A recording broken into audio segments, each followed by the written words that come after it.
بھی نہیں تمہارا؟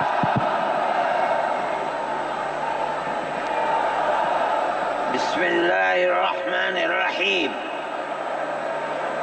الحمد للہ نحمده ونستعینه ونستغفره ونؤمن به ونتوکل علیہ ونعوذ باللہ من شرور انفسنا ومن سیئات اعمالنا من يهده الله فلا مضل له ومن يضلله فلا هادي له ونشهد أن لا إله إلا الله وحده لا شريك له ونشهد أن سيدنا ومولانا محمدا عبده ورسوله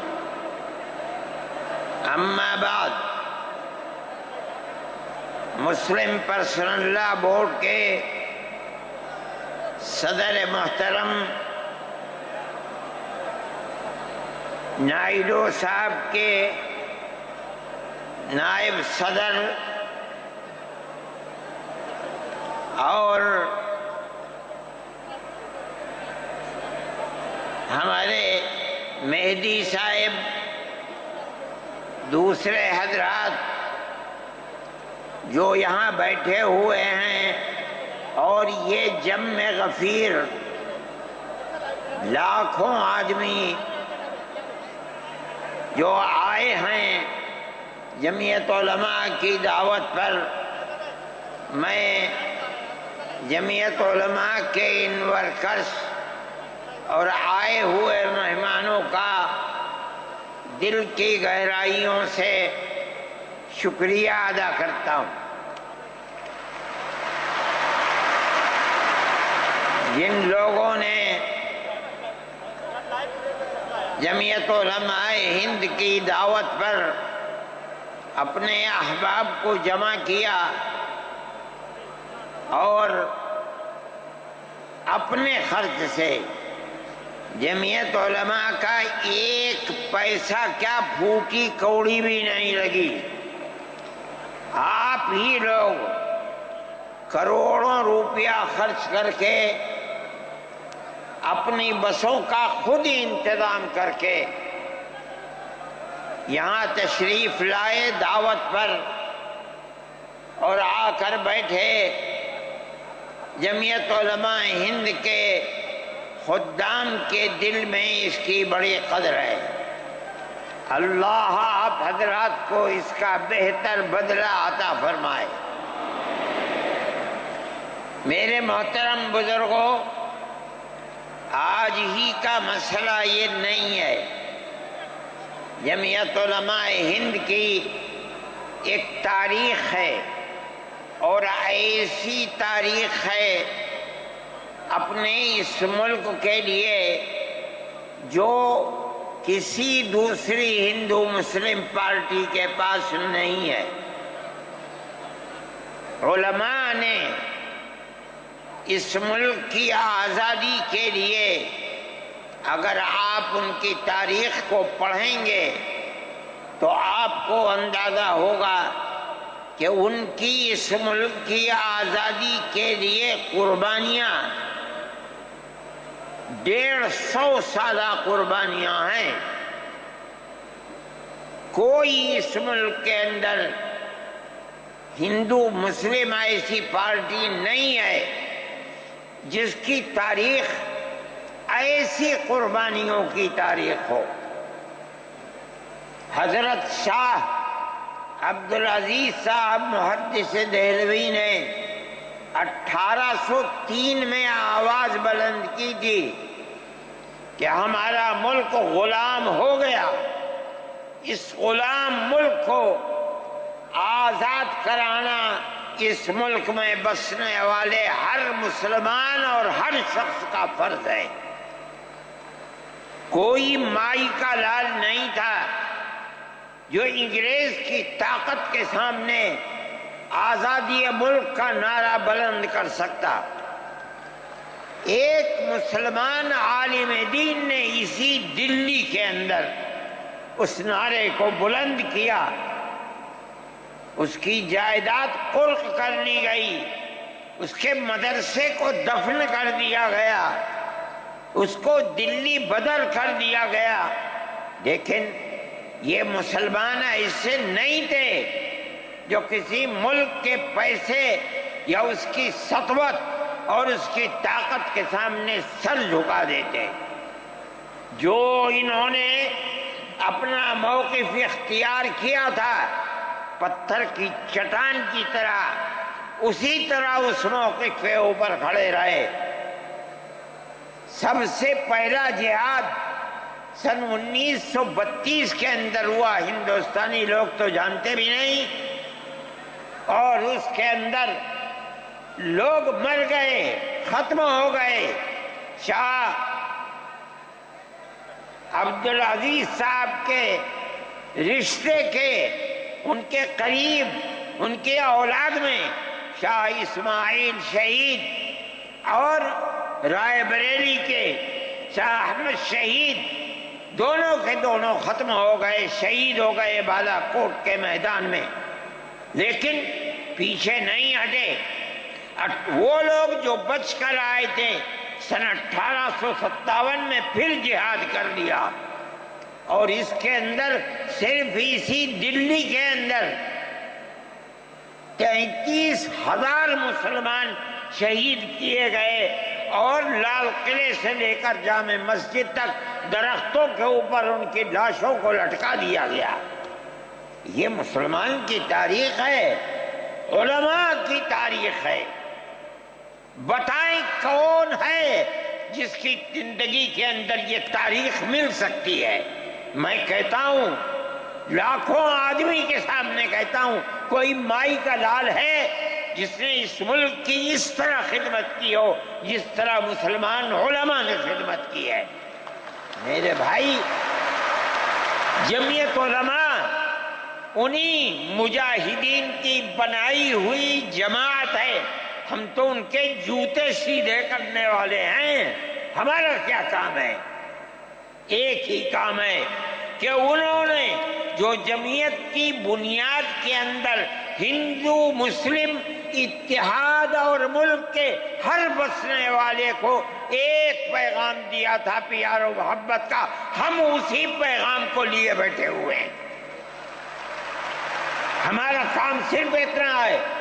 دنیا توڑنا چاہتی ہے، حکومتیں برباد کرنا چاہتی ہیں، فرقہ پرست ذہنیت آگ لگانا چاہتی ہے، یہ نعرہ دینا چاہتی ہے کہ ہندو الگ، سکھ الگ، مسلمان الگ۔ ہم کہتے ہیں نہیں، ہندو مسلم سکھ عیسائی بھائی بھائی۔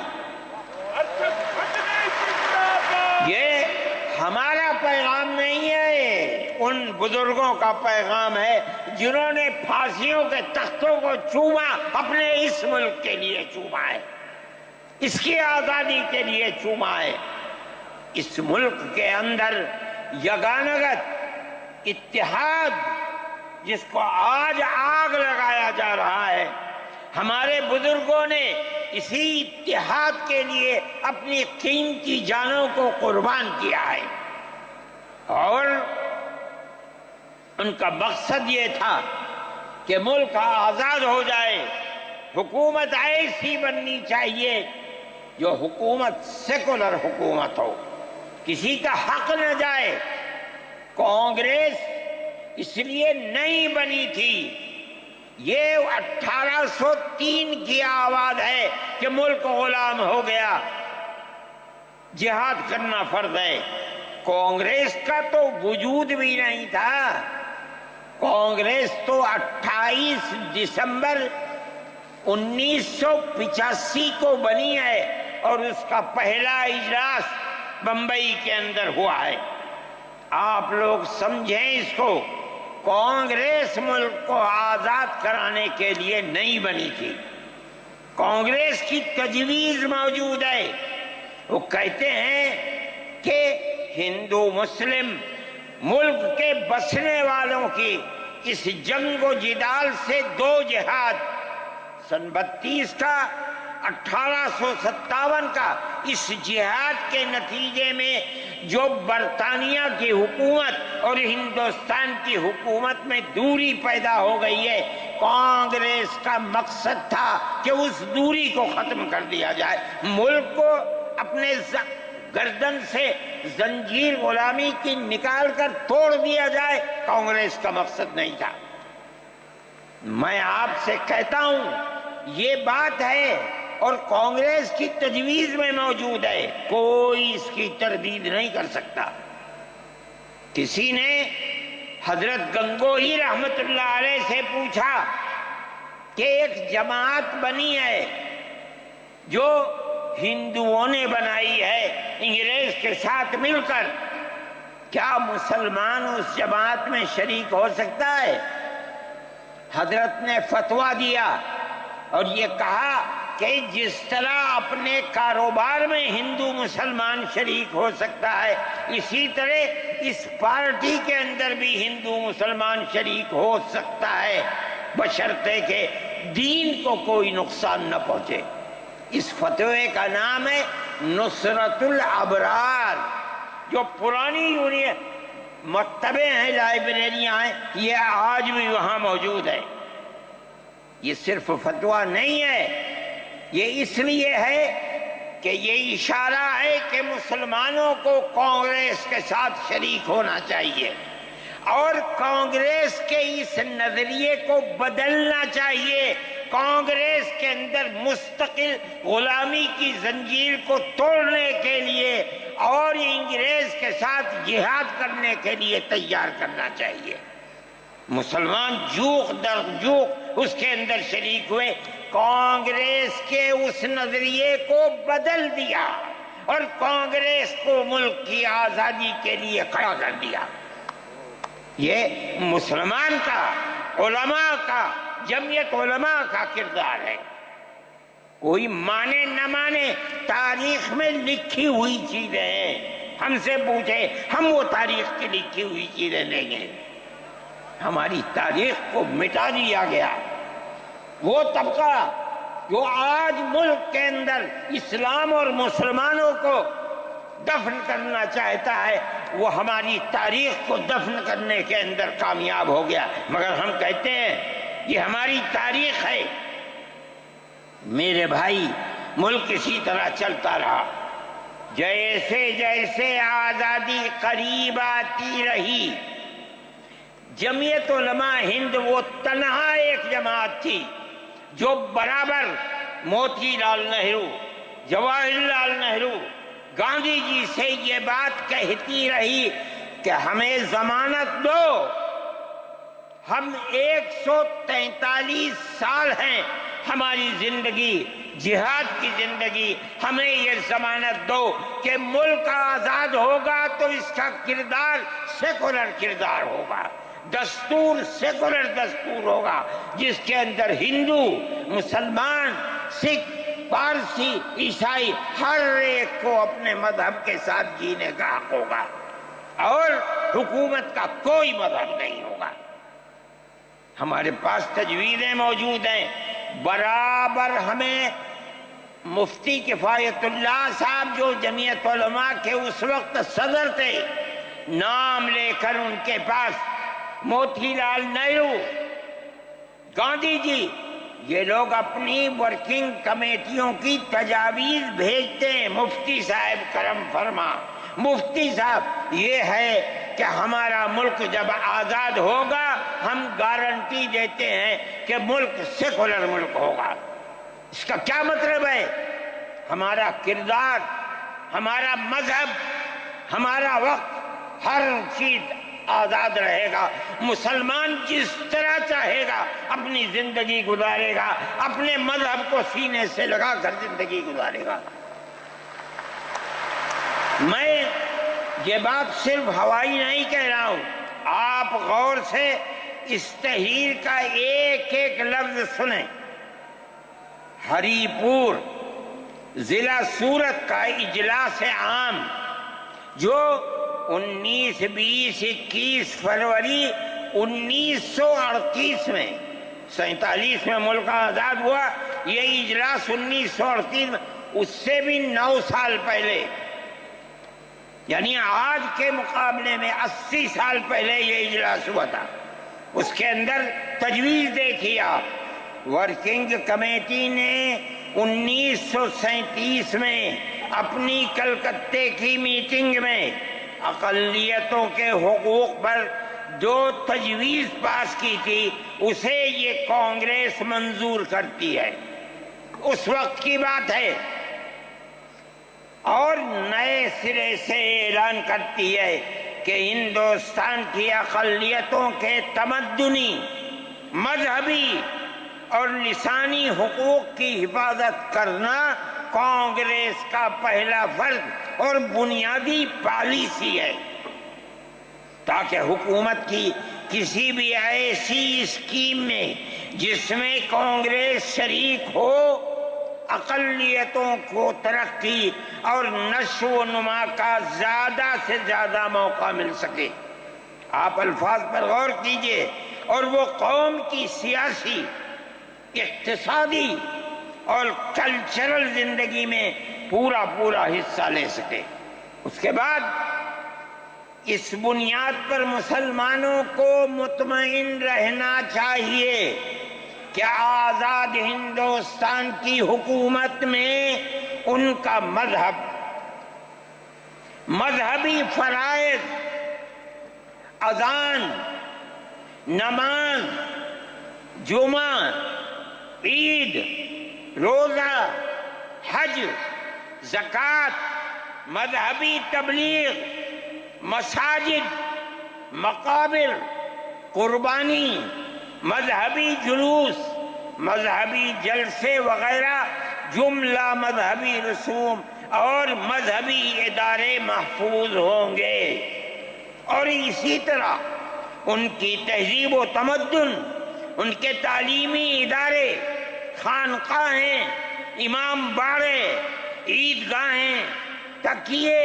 کربلائیں، آثار قدیمہ، اوقاف وغیرہ سب محفوظ ہوں گے، اور اسی طرح ان کی زبان، ان کی شاعری، رسم الخط وغیرہ سب کے سب آزاد اور محفوظ ہوں گے، کسی پر کوئی رکاوٹ اور قید نہ ہوگی۔ جو میں آپ سے کہہ رہا ہوں، آپ دیکھیے، یو پی کانگریس کا شائع کردہ election board, National Herald press, Lucknow, 1946 کے اندر، شاید 10 فروری ہے جو میں نے نقل کیا ہے، وہ مٹا ہوا تھا، اس کے اندر یہ بلیٹن شائع ہوا ہے۔ میں کہتا ہوں کہ ہندوستان کی جمعیت علماء کے بار بار کھچوکے لگانے پر وعدہ کرو کہ ملک سیکولر ملک ہے، وہ وعدہ کرتے چلتے ہیں۔ میں آج آپ سے پوچھتا ہوں کہ اس میں سب سے پہلی چیز ہے کہ مسلمانوں کا مذہب اور مذہبی فرائض محفوظ رہیں گے۔ آج میں پوچھتا ہوں، ملک کی آزادی کو 70-80 سال ہو رہے ہیں، بتائیے کیا محفوظ ہے مسلمانوں کا؟ آپ مذہب محفوظ ہے مسلمانوں کا؟ کیا آپ نے مسلمان مذہب کا مسئلہ قرآن و حدیث سے ثابت ہے؟ آپ جو کچھ کر سکتے تھے آپ نے نکاح اور طلاق کے اندر کر دیا، مذہب کا محفوظ ہے؟ آپ کی حکومت اتراکھنڈ میں ہے، آپ یکساں سول کوڈ، یعنی کوئی تعلق مسلمان کا مذہب سے نہیں ہوگا، گورنمنٹ جو قائم کرے گی اس کے اوپر مسلمان کو چلنا ہوگا۔ کہاں کا سیکولرزم ہے؟ کیا مسلمان اس پر اطمینان کر سکتا ہے؟ آپ کی زندگی اور آپ کی حکومت کا بنیادی ناپاک پتھر یہ ہے کہ مسلمان کو اپنے مذہب سے آپ دور کر دیں۔ کیا آپ اسے قبول کریں گے؟ یہ آج کی حکومت کا یہ مسئلہ ہے۔ مذہبی فرائض کہاں کے آپ زندہ رہ گئے؟ آج آپ نے مسئلہ بنایا ہے کہ اتراکھنڈ کی ریاست اور شہروں کے اندر مسلمان جو 50 سال سے آباد ہے، آباد بھی نہیں رہ سکے گا۔ یہ آپ کا کردار ہے، یہ تصویر ہے اور ناپاک تصویر ہے، ہم کہتے ہیں۔ جس تصویر کو آپ پیش کر رہے ہیں یہ تصویر سیکولر دستور کی تصویر نہیں ہے۔ ہمارا آج کا یہ کنونشن سیکولر دستور کی حفاظت کے لیے ہے۔ کہاں ہے جی؟ کیا کر رہے ہو؟ اس ملک کو، ملک میں رہنے والوں کے لیے جہنم بنا رہے ہو۔ جمعیت علماء اس کو قبول نہیں کرتی۔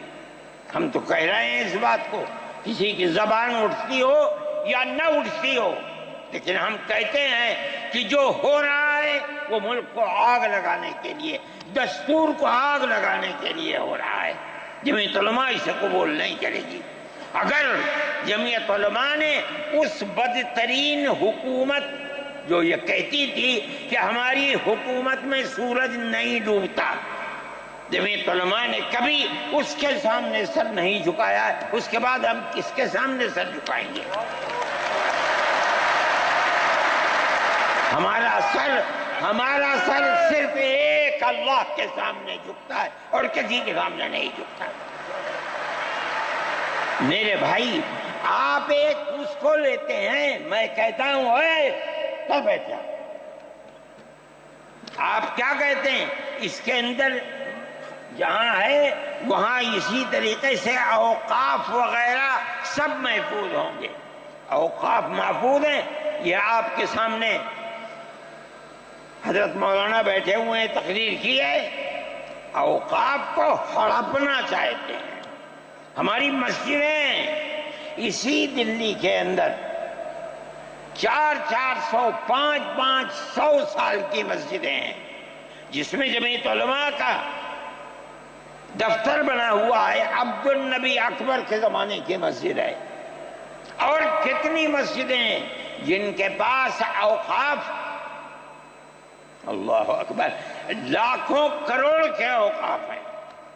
جونپور میں جا کر کے دیکھو کیسی مسجدیں ہیں، دلی کے قرب و جوار میں دیکھو کتنی بڑی بڑی مسجدیں ہیں۔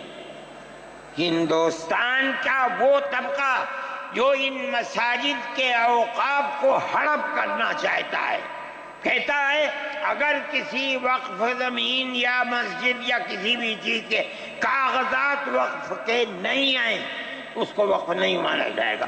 کون 500 سال پرانے کاغذات لا کر کے پیش کر دے گا؟ قانون یہ تھا کہ جو مسجد بنی ہے، جو وقف پر بنتی ہے وہ وقف ہے۔ آپ کو کیا درد ہے کہ آپ اس وقف کو ختم کرتے ہیں؟ اس کا مطلب ہے مسلمانوں کی زمین کو ہڑپ کرنا چاہتے ہو، حرام کھانا چاہتے ہو، اس لیے ان اوقاف کو ہڑپ کرنا چاہتے ہو۔ ہم اس کو قبول نہیں کرتے۔ اوقاف ہمارے آباء و اجداد کے کیے ہوئے ہیں، اوقاف اللہ کی ملکیت میں دیے ہوئے ہیں، مسجدیں بنی ہوئی ہیں، آپ ان کی حفاظت کیجئے، اس لیے کہ ہم اس ملک کے رہنے والے ہیں، ہم باہر سے آئے ہوئے نہیں ہیں۔ اگر ہندو گوجر ہے مسلمان بھی گوجر ہے، اگر ہندو جاٹ ہے مسلمان بھی جاٹ ہے، اگر ہندو راجپوت ہے مسلمان بھی راجپوت ہے۔ جاؤ دیکھو کشمیر کے اندر، اگر ہندو برہمن ہے مسلمان بھی برہمن ہے۔ ہم اسی ملک کے رہنے والے ہیں۔ کسی کو اچھا لگا یہ مذہب وہ اس مذہب میں چلا گیا، کسی کو یہ مذہب اچھا لگا وہ اس مذہب میں چلا گیا۔ کیا مذہب کی بنیاد پر اس ملک کے اندر آپ ہمیں جینے کا حق نہیں دیں گے؟ ہم اپنے جینے کا حق کو لیں گے۔ آپ نے جس سیاست کو اختیار کیا، آپ 2 الیکشن پہلے دیکھیے کس قوت کے ساتھ بی جے پی آئی تھی۔ آپ نے جس پالیسی کو اختیار کیا، سیکولرزم کو آگ لگانی چاہیے، اس کا نتیجہ اس الیکشن میں کیا ہوا؟ بی جے پی ہار گئی۔ میں کہتا ہوں کہ اگر چندرا بابو نائیڈو کی بیساکھی نہ ہوتی اور ادھر نتیش کمار کی بیساکھی نہ ہوتی تو بی جے پی گورنمنٹ نہیں بنا سکتی تھی۔ کیوں ہوا؟ وہ جو 14 سال پہلے